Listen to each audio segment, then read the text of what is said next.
างเป็นพระอรหันต์มาพร้อมกันมิได้นัดหมายพระชินสีห์ทรงมีญาณทุกทิศาแสดงธรรมเทศนาโปรดบรรดาสาวกทั้งหลายโอวาทก้องโลกปาฏิโมกข์จากต้นชนปลาแสงธรรมได้เปล่งประกายพระธรรมวินัยสืบเนื่องยาวนานคือวันพระมาฆบูชาวันที่พระศาสดาสัมมาสัมโพธิญาณประทานโอวาทประกาศทำเป็นหลักฐานยังกึกก้องกังวานแม้พ้นผ่าน2,000 กว่าปีชาวพุทธทั้งหลายอย่าได้หลงลืมเลวไหลมาฆะสำคัญยิ่งใหญ่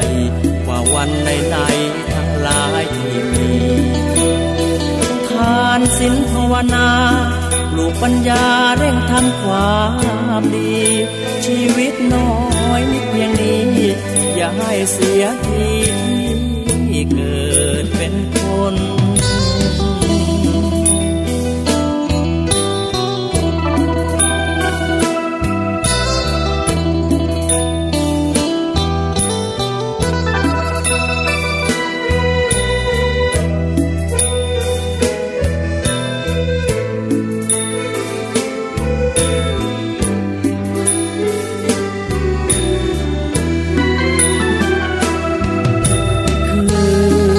วันพระมาฆบูชา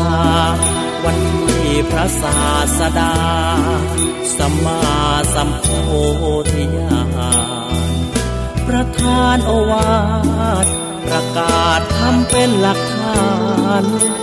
ยังกึกก้องกังวานแม้พ้นผ่าน2,000 กว่าปีชาวพุทธทั้งหลายอย่าได้หลงลืมเลวไหลมาฆะสำคัญยิ่งใหญ่กว่าวันไหนๆทั้งหลายที่มีทานศีลภาวนาปลูกปัญญาเร่งทำความดีชีวิตน้อยนิดเพียงนี้อย่าให้เสียทีที่เกิดเป็นคน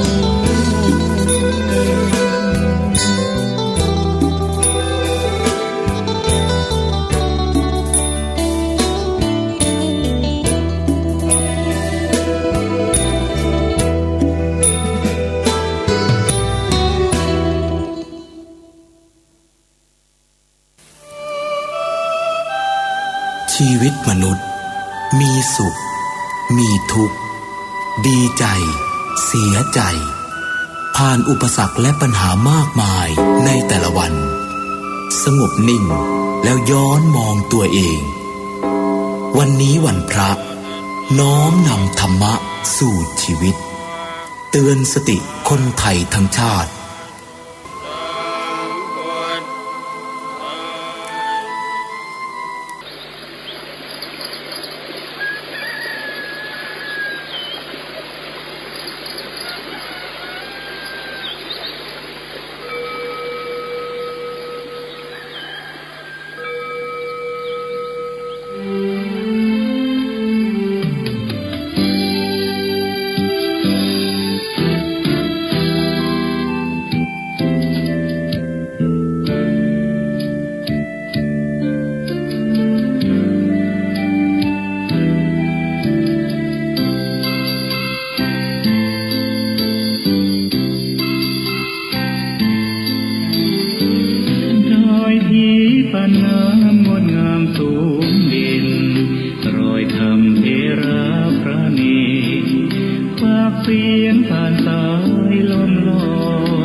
สีขาวพาเราแช่มชื่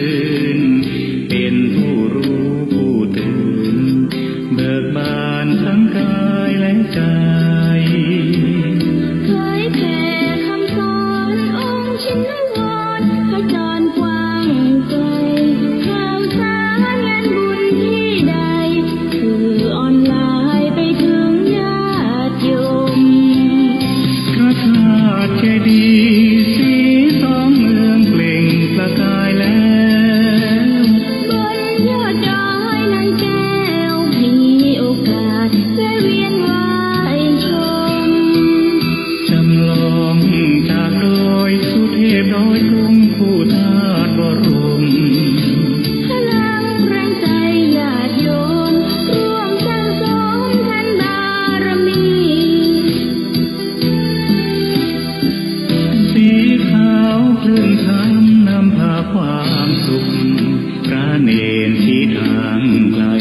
ปิติสุขให้ทุกทินทีเปิดฟังธรรมะพระจัดรายการหลายคลื่นความร่วมสร้างมหาทานบารมีพระธาตุเจดีย์สีทองเมื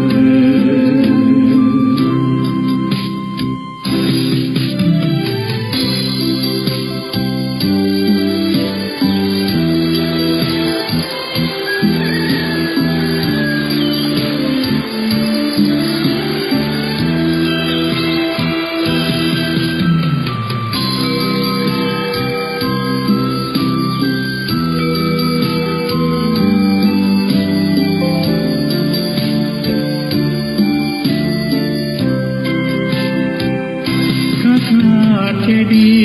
สีสองเมืองเปล่งประกายแล้วบนยอดดอยนางแก้วมีโอกาสแวะเวียนไหว้ชมจำลองจากดอยสุเทพดอยสูงผู้ทาสบรมพลังแรงใจญาติโยมร่วมสร้างสมท่านบารมีสีขาวคลื่นช้ำนำพาความสุขพระเนรสีทางคลายทุกข์เกิดปิติสุขให้ทุกทินทีเปิดฟังธรรมะพระจัดรายการหลายคลื่นความร่วมสร้างมหาทานบารมีพระธาตุเจดีย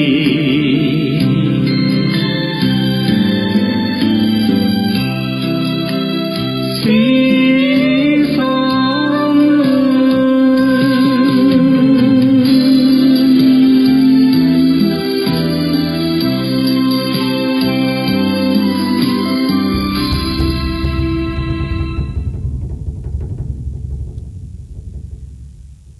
ใจโยใจโจแก้วเพลี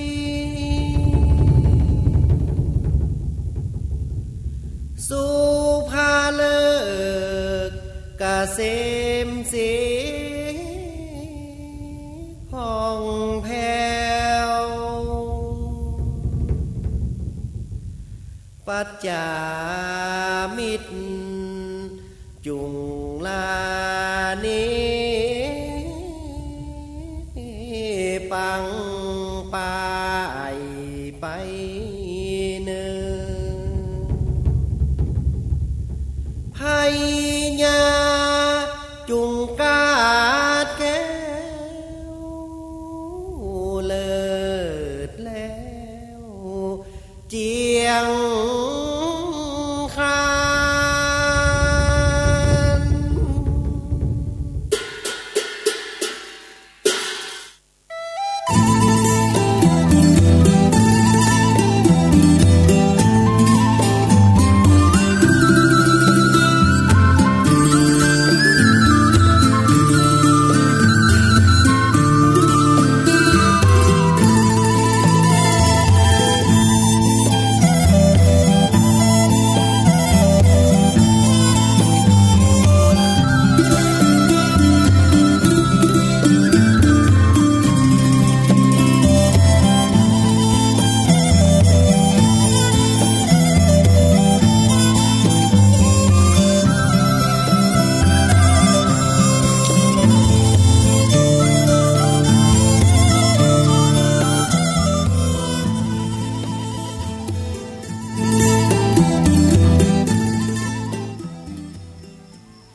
ขอนอบน้อม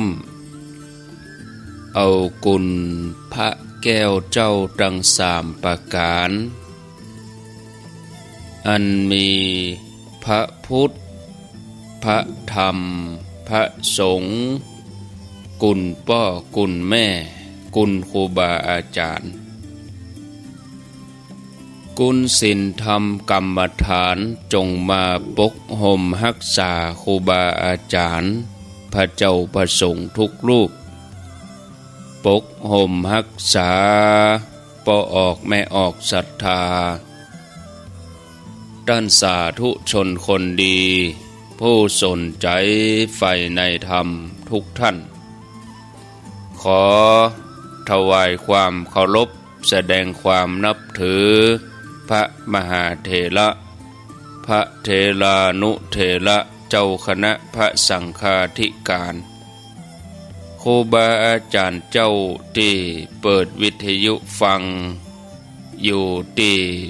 วัดที่ว่าเวลานี้เจริญปอนศรัทธาญาติโยม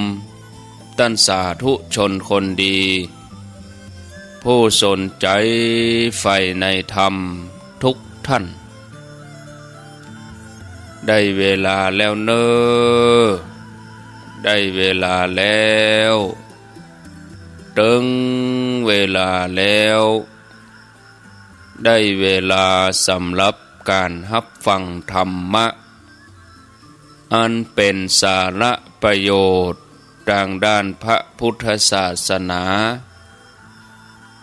น้ำธรรมคำสอนขององค์สมเด็จพระชินวรสัมมาสัมพุทธเจ้าได้มาปะมาพบมามาเล่าสู่บรรดาพ่อแม่พี่น้องพ่อออกแม่ออกศรัทธาท่านสาธุชนคนดีทั้งหลายแล้วไผที่ยังบ่ลุกก็ลุกมาได้แล้วเนอลุกมาได้แล้วตื่นมาได้แล้วญาติโยมท่านทั้งหลายหลับลุกเจ้ากินพักดังปายหลับลุกขวายกินพักดังเก้าลุกเจ้าได้หลายลุกขวายได้น้อยหลับลุกเจ้าเป็นเจ้าทั้งหลายหลับลุกขวายปาเฮอลูกหลานเป็นหนี้เป็นข้าเนอตื่นมาอย่าเนอลุกมาอย่าเนอลุกเนอลุกเนอลุกลุกลุกลุกลุกตื่นตื่นตื่นตื่นตื่นตื่นได้แล้วลุกได้แล้วญาติโยมท่านทั้งหลายลุกเจ้า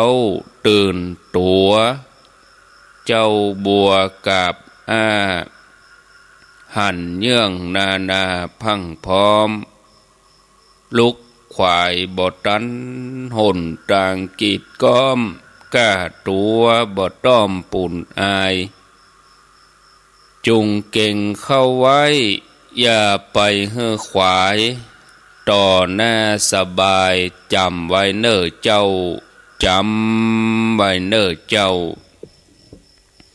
อรุณสวัสดิ์ธรรมะสวัสดีสวัสดียามเจ้าศรัทธาญาติโยมท่านผู้ฟังยินดีต้อนรับเข้าสู่รุ่งอรุณวันใหม่ปะกันเจ้านี้เป็นเจ้าของวันพุธที่16เดือนกุมภาพันธ์พุทธศักราช2565วันนี้เป็นวันมาฆบูชาเป็นวันพระเป็นวันศีลเป็นวันสำคัญทางด้านพระพุทธศาสนาเดือน5เพ็งเดือน5เหนือขึ้น15ค่ำก็คือเดือน5เพ็งวันมาฆบูชามาปะมาพบกับญาติโยมท่านสาธุชนท่านทั้งหลายในรายการเสียงธรรมแสงอรุณรายการเสียงธรรมแสงอรุณได้มาปะมาพบกับญาติโยมท่านทั้งหลายแถมเจ้าหนึ่งมาปะกันปกติเวลา5:05กูเตื้อก็จะดำเนินรายการถึงเวลา6 โมงแต่วันนี้ดำเนินรายการถึง7 โมง ญาติโยมท่านสาธุชนท่านทั้งหลายมาปะกันแล้วก็บังเอิญได้ขาดแคลวเสียเวลาได้ห้องกันลุกปลุกกันตื่นห้องกันลุกมาค่ำก็ได้กล่อมรับฟังธรรมบึดเมื่อคืนก็จะมาปะญาติโยมทั้งหลายแถมเวลา2 ทุ่มจนถึง4 ทุ่มเจ้านี้ก็อยู่กับญาติโยมจนถึงเวลา7 โมงเพอกรรมเดียวบ่ได้ก็เกิงเดือนแล้วศรัทธาญาติโยมท่านทั้งหลายญาติโยมวันนี้ก็บางท่านก็ไปทำบุญตักบาตรบางท่านก็เดินทางเที่ยงคืนตี 1ไปใส่บาตรพระอุปคุตตามจารีตประเพณีที่ปฏิบัติกันมาบางท่านก็ค่ำนี้ก็เกียมตัว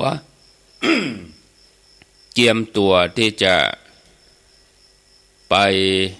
ปฏิบัติทำวัดสวดมนต์บางท่านก็ตั้งอกตั้งใจวันนี้เป็นกรณีพิเศษเป็นวันเพ็ญพุธเป็นวันมาฆบูชาแล้วมาพอระยะเวลานี่ก็เดินทางมาถึงเกิงเดือนของเดือนกุมภาพันธ์แล้วศรัทธาญาติโยมทั้งหลายน่าอนุโมทนากับศรัทธาญาติโยมที่ติดตามรายการเป็นที่น่าอนุโมทนากับพ่อแม่พี่น้องศรัทธาญาติโยมที่ติดตามบ่ว่าจะเป็นรายการเมื่อเจ้ารายการเมื่อบ่ายหรือว่ารายการเมื่อค่ำยามคืนก็ติดตามรับฟังตลอดญาติโยมฟังแล้วก็ปฏิบัติไปโดยเป็นการพุทธาภิเษกเป็นการปลุกเสกตัวเองญาติโยมธัมโมหเวรคติธรรมจาริงสุขังเสติธรรมย่อมรักษาผู้ประพฤติธรรมคือมีความสุขความเจริญอันนี้เป็นศาสนธรรมคำสอนขององค์สมเด็จพระชินวรสัมมาสัมพุทธเจ้าปอเป็นเครื่องเตือนสติของหมู่เฮาท่านทั้งหลายที่ได้ฟังธรรมเจ้านี้พร้อมไปกับการปฏิบัติบำเพ็ญภาวนาปฏิบัติถวายเป็นพุทธบูชาธรรมบูชาสังฆบูชาการฟังจำเป็นที่เฮาจะต้องมีความตั้งใจก่อนที่เฮาจะฟังธรรมที่ประกอบด้วยความตั้งใจเฮาก็ต้องอาศัยศรัทธาเป็นปัจจัยสำคัญสำหรับเฮาในการที่จะทำสิ่งที่เป็นบุญเป็นกุศลแม้กระทั่งที่เฮากำลังฟังอยู่นี้ญาติโยมกำลังเปิดวิทยุฟังอยู่นี้จะเตรียมครัวเตรียมของเตรียมกับข้าวนึ่งข้าวหรือว่านั่งฟังนอนฟังอยู่นี่ก็ตามก็จำเป็นที่เฮาจะต้องอาศัยศรัทธาความเชื่อเฮามีศรัทธาเฮาถึงลงมือทำเฮาจะต้องเชื่อมั่นในตัวเองว่าสิ่งที่เฮาปฏิบัตินั้นจะต้องเป็นผลสำหรับตนเองเชื่อว่าเฮาจะต้องได้รับผลของการกระทำของเฮาที่เฮาปฏิบัติตามคำสอนขององค์พระสัมมาสัมพุทธเจ้าที่พระองค์ทรงตรัสไว้ดีแล้วนอกจากศรัทธาเฮาจะต้องมีขันติคือความอดทนคือมีความอดความทนในเรื่องความอดทนนี้ญาติโยมทั้งหลายก็เป็นปัจจัย สนับสนุนการปฏิบัติถ้าเฮาขาดความอดทนการประพฤติปฏิบัติหรือว่าการงานนั้นก็คงสำเร็จบ่ได้เมื่อทำทั้งหลายนั้นพร้อมแล้วกับเฮาพร้อมกับทำทั้งหลายอย่างที่ว่ามาเฮานั้นก็จะสรรหาสิ่งที่เป็นสาระประโยชน์ไว้กับตัวเก่าคือการตั้งใจประพฤติปฏิบัติการสรรหาธรรมก็จะต้องพิจารณาให้ดีได้แก่ปัญญาของเฮาพิจารณาให้รอบคอบ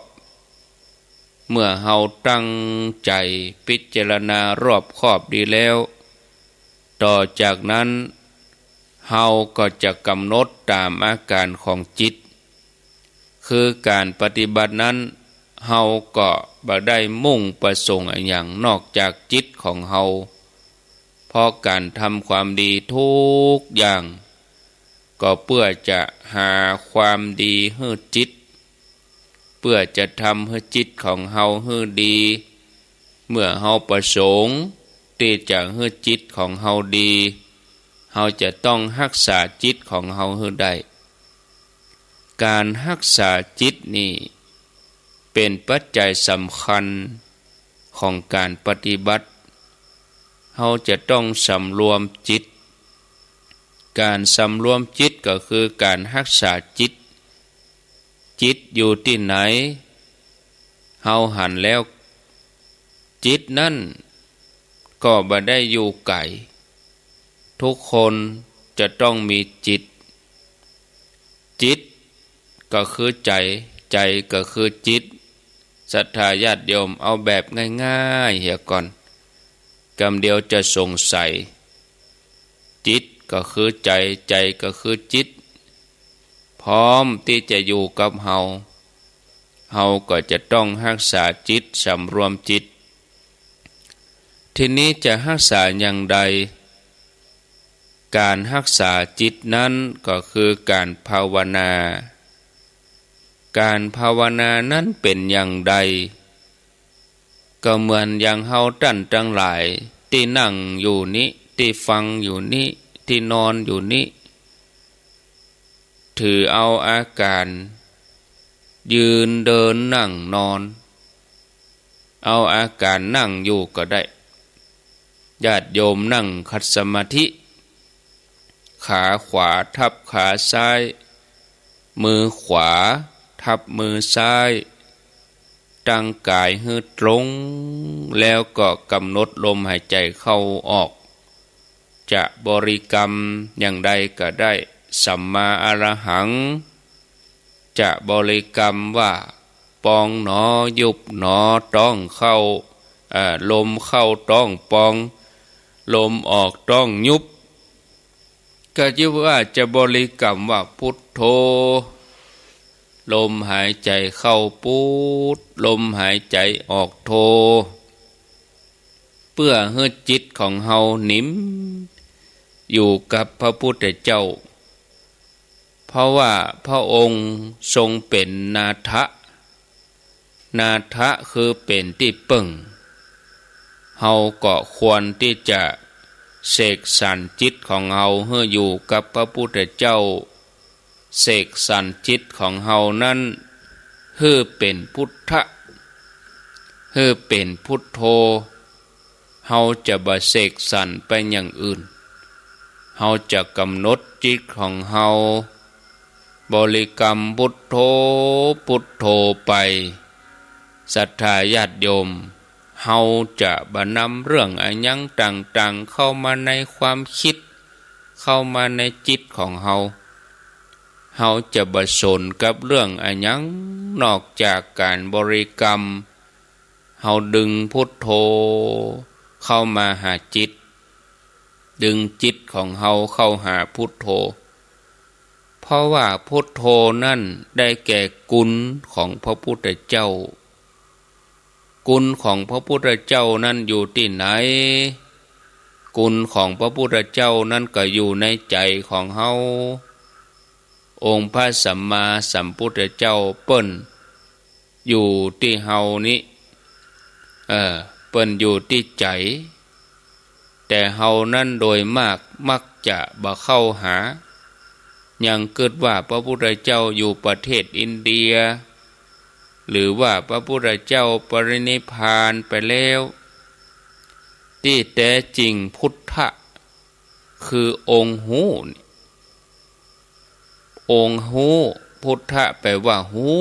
ตื่นเบิกบานองค์หูตื่นเบิกบานก็อยู่กับเฮาพุทธองค์นี้รอคอยเฮาอยู่แต่เฮานั่นก็บ่ล่ำที่จะเสกสรรจิตของตัวเองให้เป็นพุทธะ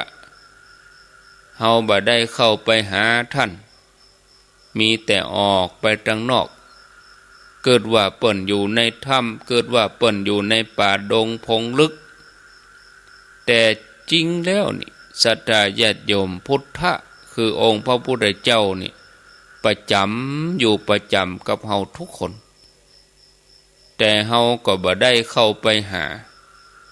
มีแต่ว่าออกไปทางนอกแทนที่เฮาจะมาเสกสรรจิตของเฮาให้เป็นพุทธะคือกรรมว่าพุทโธพุทโธท่องไว้บริกรรมไว้เฮานึกขึ้นมาก็ออกมาบางทีบ่นึกก็ออกมาพุทโธขึ้นมาการได้เสกสรรจิตของตัวเองให้เป็นพุทธะเป็นของที่ประเสริฐแม้แต่องค์สมเด็จพระผู้มีพระภาคเจ้าพระองค์ก็ทรงสรรเสริญทรงสาวกผู้ใดที่เสกสรรพุทธะให้มีในใจตัวเองแล้วพระองค์ก็ทรงยกย่องว่าเป็นผู้ประเสริฐญาติโยมท่านสาธุชนท่านทั้งหลายเมื่อเฮาฮู้ว่า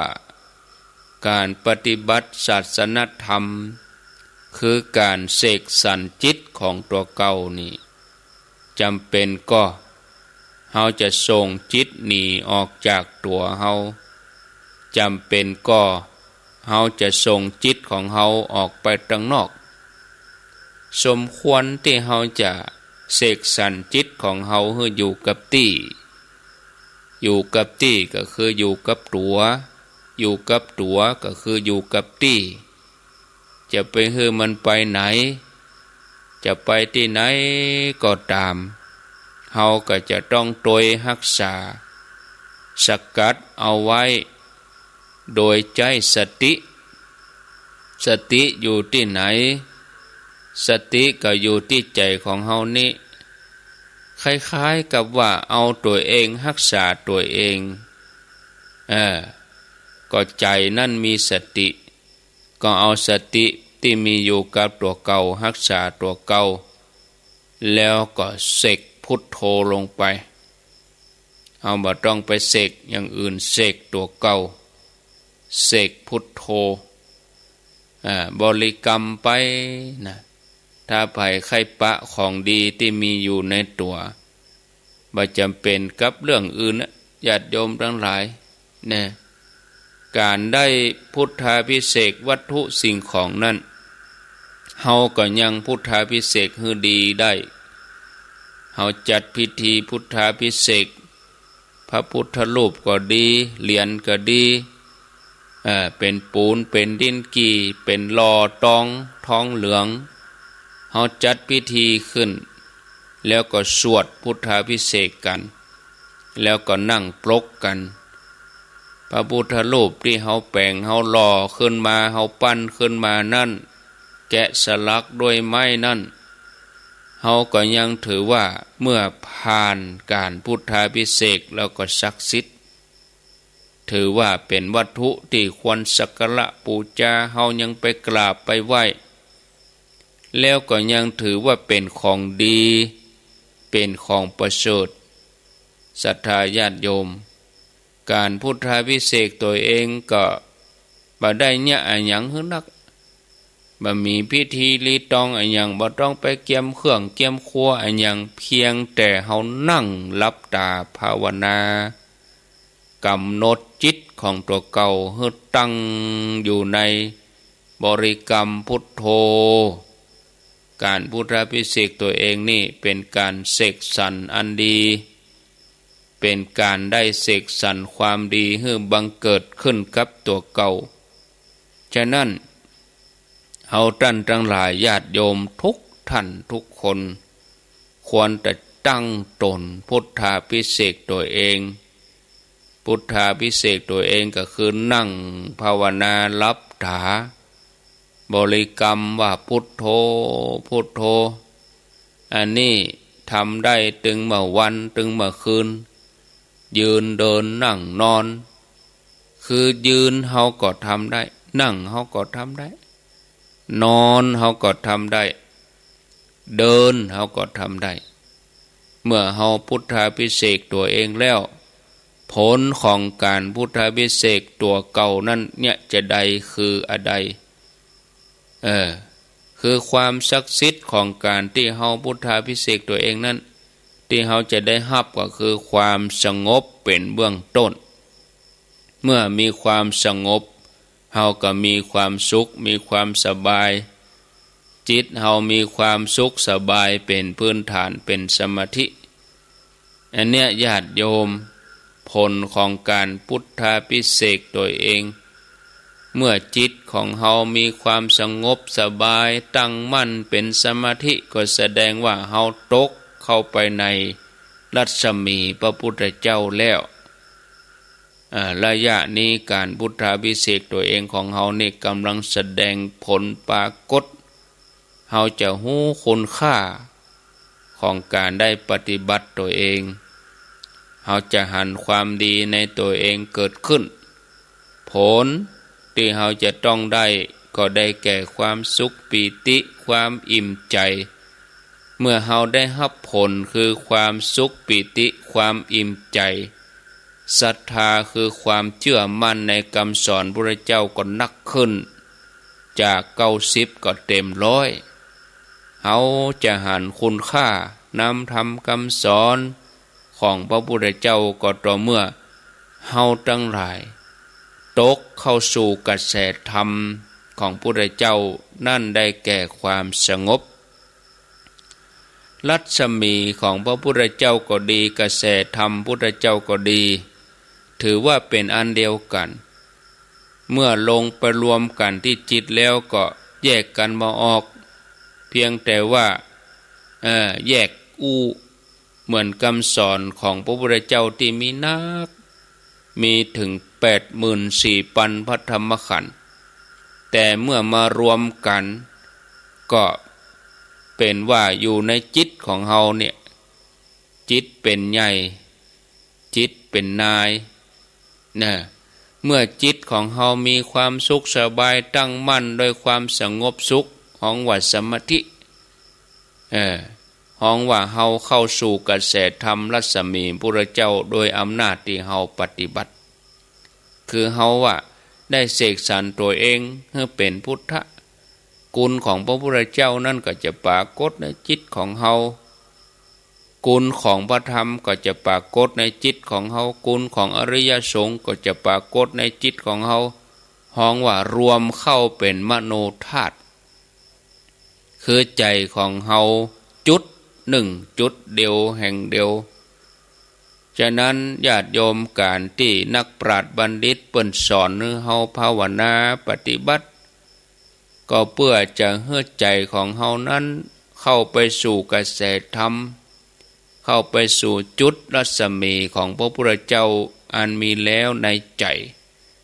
ถ้าใจของเฮาทุกคนมีความสงบตั้งมั่นคุณสมบัติของธรรมนั้นก็เกิดขึ้นแต่ข้อสำคัญคือใจของเฮาที่ยังบ่สงบตั้งมั่นเป็นสมาธิที่ทำให้เฮานั้นบ่หันอะไรยังบ่หันพระพุทธเจ้าก็คือบ่มีพุทโธอยู่ในตัวถ้าเฮาหันเรื่อญาติโยมทั้งหลายเฮาก็ทำไปเลยต่อเมื่อเฮาทำใจของเฮาสงบตั้งมั่นเป็นสมาธิแล้วเฮาจะเกิด จะเกิดคำตอบอยู่ในใจด้วยตัวเองว่าอ๋อเป็นอย่างอีลูโอ้อย่างอีลูโอ้แต่ลูนี่ได้รับความสุขอย่างอีแต่ลูเป็นอย่างอีแต่ลูนี่คุณของพระพุทธเจ้าอยู่ตรงนี้คุณของพระธรรมอยู่ตรงนี้คุณพระสงฆ์ก็อยู่ตรงนี้เขาจะหู้เลยเขาจะอ๋อเลยเนี่ยเขาจะบ่ได้ไปหาที่อื่นเลยญาติโยมเมื่อหู้ว่าท่านปฏิบัติญาติโยมทั้งหลายเฮาประพฤติปฏิบัติเฮามีที่ตั้งของใจแล้วเฮานั่งก็ยังสงบอยู่เฮานั่งก็ยังนิ่งอยู่ยิ่งนั่งเฮาก็ยิ่งมีความสุขยิ่งนั่งเฮาก็ยิ่งมีความรู้เกิดปัญญาในตัวเองฮ้องว่าปัญญาเกิดขึ้นโดยอัตโนมัติเลยโดยความสงบนั้นมันหู้ของมันเองมันหันของมันเองนิมิตหรือว่ามโนภาพมันเกิดขึ้นแล้วหายไปดับไปมีอันใหม่เข้ามาแถมมันเกิดขึ้นแล้วมันก็หายไป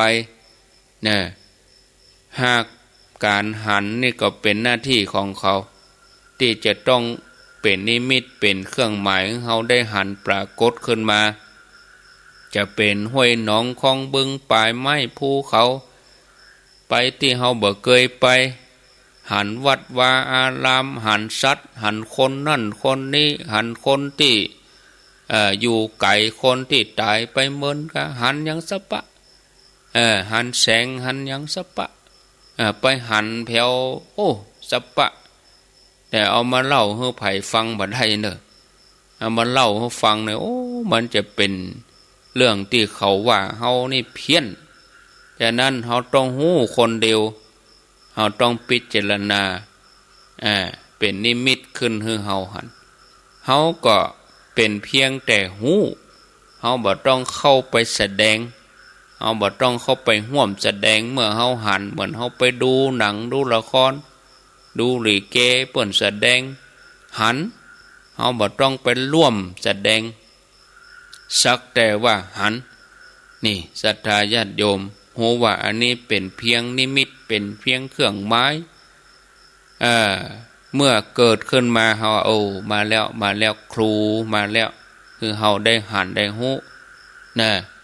เฮาก็บ่ได้เอานิมิตนั้นออกมาก็ได้แต่เพียงว่าเฮาหัน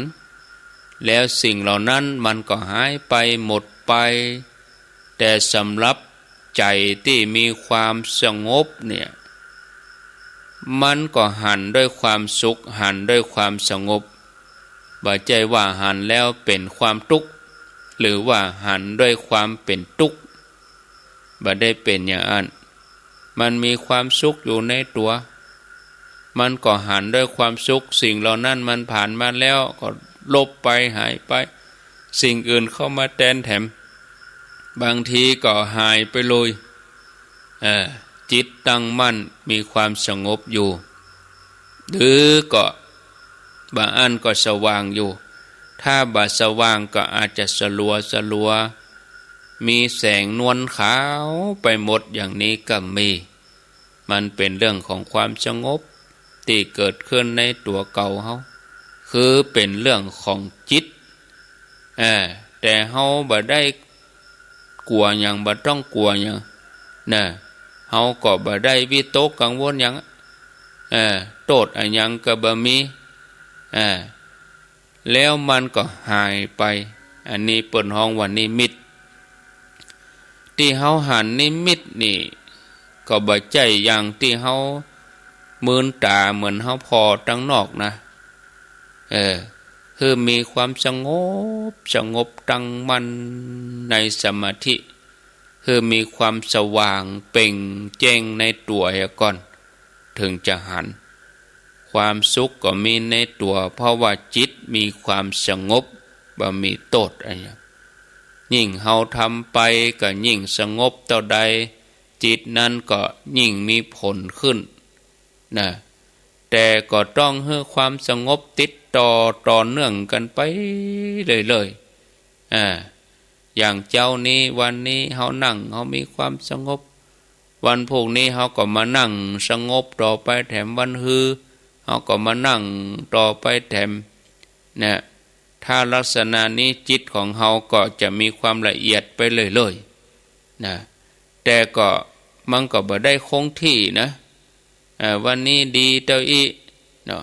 ถ้าสงบไปก็ดียิ่งขึ้นไปแถมถ้าลักษณะนี้จิตของเฮาก็จะมีความละเอียดไปกำน้อยจิตละเอียดไปเลยแต่ก็บ่คงที่นะญาติโยมทั้งหลายวันนี้เต้าอีวันพวกอาจจะบ่ดีเนี่ยมันเป็นอย่างนี้สลับไปสลับมาในขณะที่จิตของเฮามีความสงบเฮาจะหู้เฮาจะหันด้วยตัวเองนี่ศรัทธาญาติโยมเกิดสภาวะธรรมขึ้นมาในจิตนะเกิดขึ้นมากับเฮาประสบกับตัวเองเฮาบ่เกิดว่าโอ้มันจะมีมาแต่มันก็มีมาเพราะอะไรหยังก็เพราะว่าจิตของเฮานั้นเป็นพุทธะเป็นผู้ฮู้เป็นผู้ตื่นเป็นผู้เบิกบานคือจิตเฮานี่ตั้งมั่นอยู่ในพุทธานุสติเป็นพุทโธเมื่อจิตของเฮามีพุทโธเฮาก็เชื่อได้ว่าพระพุทธเจ้าเป็นสรณะเป็นที่พึ่งของเฮาเมื่อเฮาเชื่อในพระพุทธเจ้าแล้วอันหยังจะมาทำลายเฮาได้ก็บ่มีจิตเฮาก็บ่กลัวต่อเมื่อจิตของเฮาเป็นพุทธะแล้วเฮาจะไปหวั่นไหวอันหยังก็เฮามีติเปิ่งเฮาเปิ่งพระพุทธเจ้าแล้วพระพุทธเจ้านี่อยู่ในจิตของเฮานี่แล้วเฮาจะไปกลัวอันหยังนะก็เฮาเป็นลูกศิษย์ของพระพุทธเจ้าพระตถาคตย่อมรักษาเฮาเป็นลูกของพระพุทธเจ้าพระพุทธเจ้าก็ต้องรักษาเฮาสิ่งใดในโลกที่จะทำลายบ่มีนะทำลายบ่ได้เมื่อเฮาได้เข้าถึงจิตดวงนั้นมันบ่มีเสื่อมคลายแล้วเฮาจะบ่สงสัยเฮาจะเกิดความมั่นใจอันเนี้ยถ้าเฮายิ่งทำก็ยิ่งดียิ่งทำก็ยิ่งได้เมื่อเฮาทำดีจิตก็ดีศรัทธาญาติโยมห้องว่าเฮาตกอยู่ในสภาวะอยู่ในกระแสธรรมเมื่อเฮาตกอยู่ในกระแสธรรมสภาวะตัวนี้เกิดขึ้นใจของเฮาสะอาดผ่องใสธรรมะก็ย่อมเกิดขึ้นเองโดยอัตโนมัติเกิดอยู่ในจิตเมื่อจิตของเฮาบังเกิดธรรมะความเป็นศีลก็มาเองโดยอัตโนมัติศีลธรรมเกิดขึ้นพร้อมกันในดวงจิตเมื่อจิตของเฮาเป็นธรรมธัมโมหเวรคติธรรมจาริงธรรมย่อมรักษาผู้ประพฤติธรรมธัมโมสุจินโนสุขมาวหาติธรรมที่ปฏิบัติแล้วย่อมนำความสุขมาให้พระธรรมรักษาการประพฤติปฏิบัติอันดีเมื่อปฏิบัติอันดีแล้วก็ย่อมจะมีความสุขมันอยู่ที่นี่ไม่ใช่อยู่ที่อื่นไกลนะศรัทธาญาติโยมทั้งหลายคำสอนของพระองค์พระพุทธเจ้า84,000พระธรรมขันธ์เปิ้นจี้ให้เฮาหมดศีล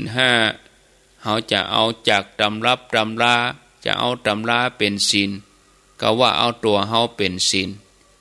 วันนี้เป็นวันอุโบสถศีลเป็นวันศีลใหญ่เฮาศีล8เฮาจะเอาตำราเป็นศีลหรือว่าเอาตัวเฮาเป็นศีล10ศีล227เฮาจะเอาตัวเฮาเป็นศีลก็ว่าเอาตำราเป็นศีลนะตำราก็บ่ได้รักษาศีลเมื่อตำราบ่ได้รักษาศีลแล้วไผเป็นผู้รักษาศีลก็ตัวเก่าเฮาเองเป็นผู้รักษาศีลเมื่อตัวเก่าเฮาเป็นผู้รักษาศีลที่นี้อันยังเป็นศีลก็ตัวเฮาทั้งหมดเนี่ยเป็นศีลเป็นธรรมนี่ศรัทธาญาติโยมทั้งหลาย ก็ฝากพ่อแม่ศรัทธาญาติโยมได้นำไปประพฤติปฏิบัติเนาะโอ้บวยเหียพอเวลาบัดเดี๋ยวนี้5 โมงกับ52 นาทีกำเดียวถ้าว่าช่วงที่2นี่ก็จะมาอู้ถึงเรื่องของมาฆบูชาเหียน้อยเนาะอู้ถึงเก็บตกศรัทธาญาติโยมเนาะอู้กับญาติโยมก็ได้ความรู้ได้สาระธรรมะเหียน้อยหนึ่งเอาแล้วญาติโยมพอเวลาแล้วก็เหลือแถม8 นาทีจะถึงเวลา6 โมงไผจะอู้จะจ๋าจะสนทนาจะถามปัญหาจะแจ้งผลการรับฟังก็ขอเจริญปอนได้โทรเข้ามาหากันโทรเข้ามาหาที่หมายเลข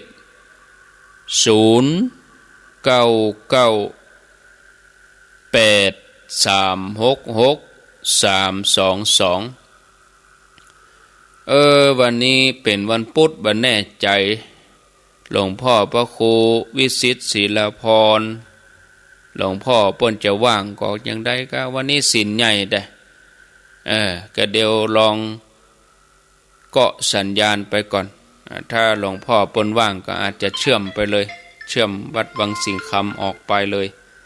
ถ้าหลวงพ่อติดธุระก็อาตมาก็ว่าไปจับสาธุเจ้าอาจารย์แม่ฟังแท่นโอ้ยเปิดมาแม่ได้ยินเด็กทำแม่หรือแม่ดีใจเจ้าดีใจขนาดตั้งอกตั้งใจฟังขนาดเจ้าอยู่ที่ไหนเจ้าอยู่ที่ไหนแม่ฟังอยู่อันหนองแหนสันทรายเจ้าหนองหานสันทรายดีแล้วกะเนาะ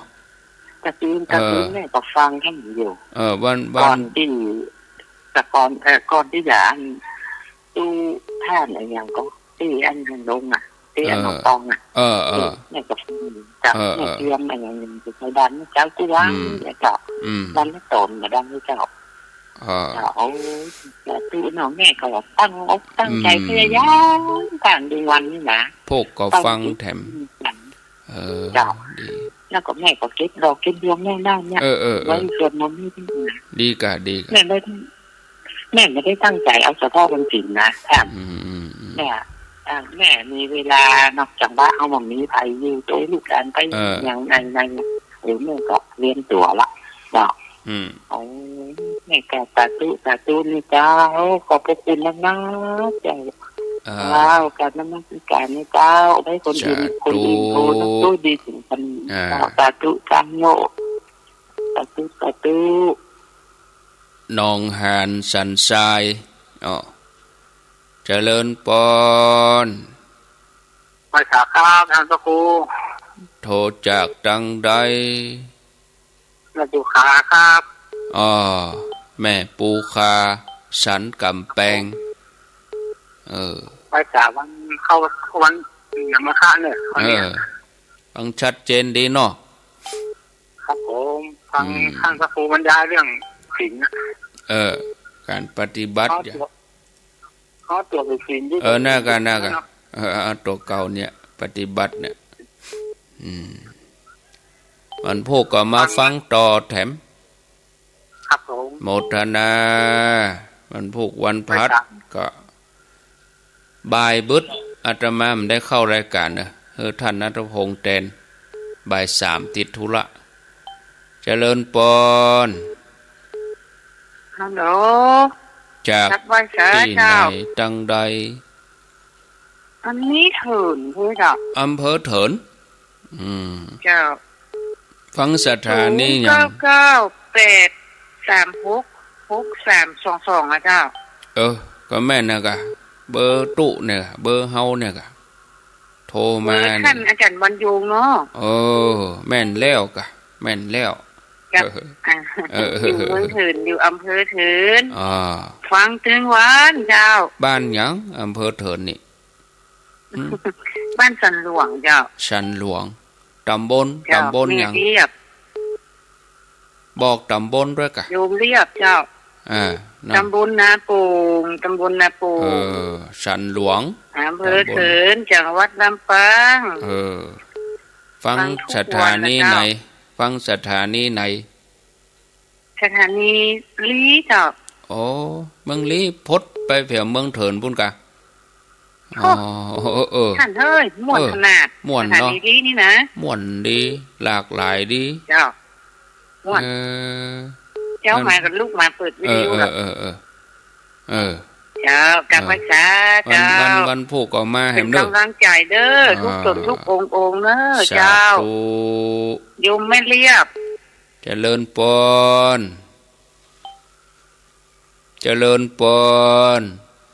ได้จากเจ้าท่านพระครูต่อนี้เจ้าตัดเจนดีเจ้าเมืองลีต้องถึงวันนี้เด้อฟังแล้วเป็นได้เจ้า0998366322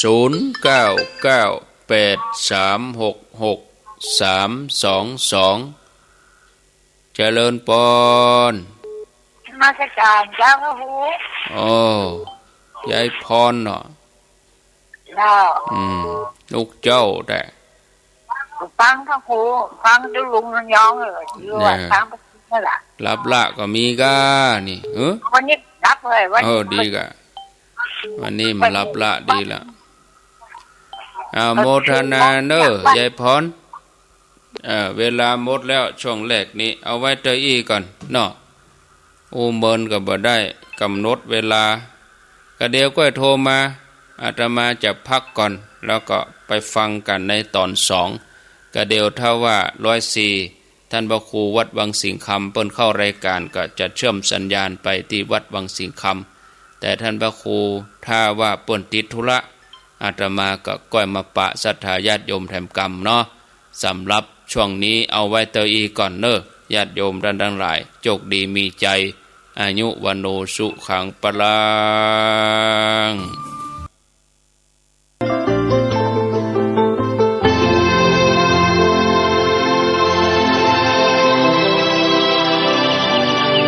วันนี้เป็นวันพระขอเรียนเชิญพุทธศาสนิกชนทุกท่านมากลั่นจิตให้ใส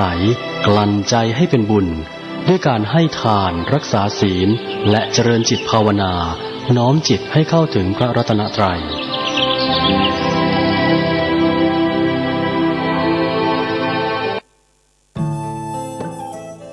ท่านกำลังติดตามรับฟังสถานีวิทยุกระจายเสียงพระพุทธศาสนาแห่งชาติและสังคมคลื่นเพื่อการศึกษาพระพุทธศาสนาและวัฒนธรรมระบบ FM 104.5 เมกะเฮิรตซ์รายการต่อไปเป็นรายการมรดกธรรมกำเมือง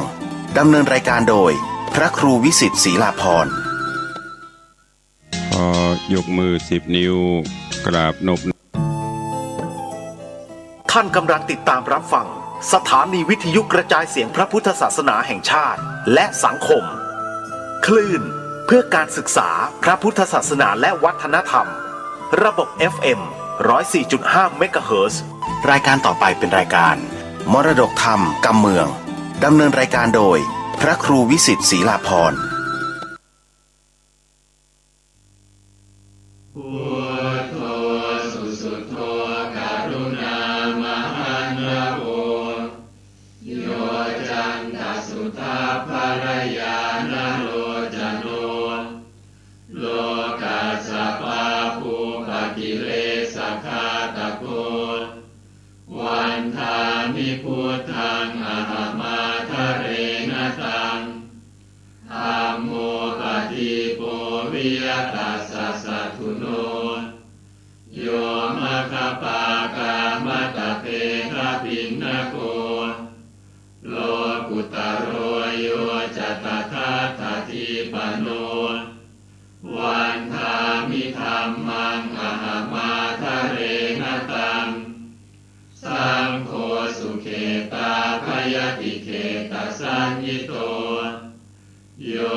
วันธามิสังฆ